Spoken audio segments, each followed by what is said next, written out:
Hi, my name is Becky Setch. First and foremost, just a heads up, I am sick, and so this is the best my voice has been in a week. Hopefully I can get through this without it breaking, but I apologize in advance. I watched the video Lost to Time by Megan Vandermeer. I think it's a really wonderful concept, and I'm really excited to see where she takes it. The letters are just so touching, and the connection of the granddaughter reading these and discovering more about her grandparents is just so beautiful. As far as storyline goes, I really love the letters themselves, this touching and tragic story of the romance between Cecilia and Eric, and especially her granddaughter reading it. It's just a really beautiful idea. I did have some questions at the end of it that were unanswered, such as why couldn't Cecilia tell her parents about Eric? I know he understands, but it would be really great for us to understand so we can kind of understand Cecilia's situation more. I also was a little confused as to why she says, I have a grandpa and his name is Eric, because she obviously knows she has a grandpa, even if she's not sure who he is. But I think the idea was that she maybe grew up believing that Thomas was her grandpa, because I believe that's why Thomas married Cecilia, so that she'd have protection from society being a woman having a child out of wedlock. And so I think the idea there was probably that she thought Thomas was her grandpa and it turns out it's Eric. So it would be helpful to kind of understand that a little better, just have a little bit of clarity in that moment.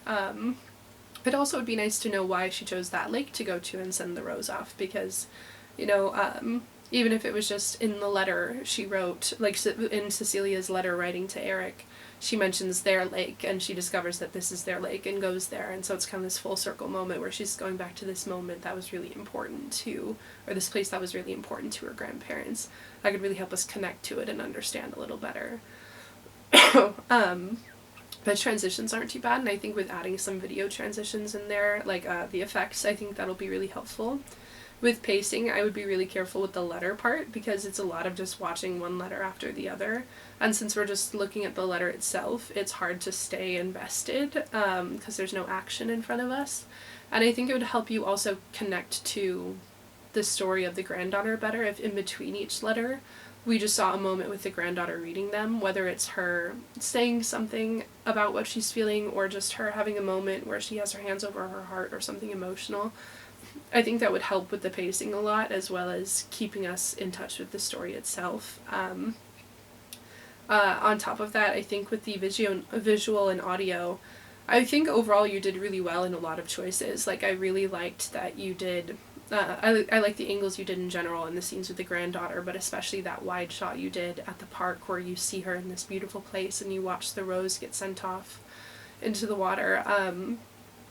I would say, though, that with the letters especially, the camera was really shaky, and especially watching letters shaking, it can give you almost kind of motion sickness. When you have a scene you're shooting and it's a little shaky, if you don't have a tripod, I would recommend just finding a flat surface. And even if you're doing your iPhone, just put the edge of the iPhone on it and then do all the turning and moving along that flat surface if you can. It's not going to be perfect, but it'll come out a little smoother and easier to watch, and so you can be kind of more consistent with it. So I hope that's helpful. The music, I thought they were really interesting choices. I thought they were great, honestly, but the first song made me think she was going on a mission to discover more about her grandfather, and I was getting excited to see the action there of her going to learn more. And then the second one became more mournful really suddenly, and I realized, oh, okay, this is just a touching moment. She's not going to discover more as far as we know. So I think just touching that up a little would be helpful.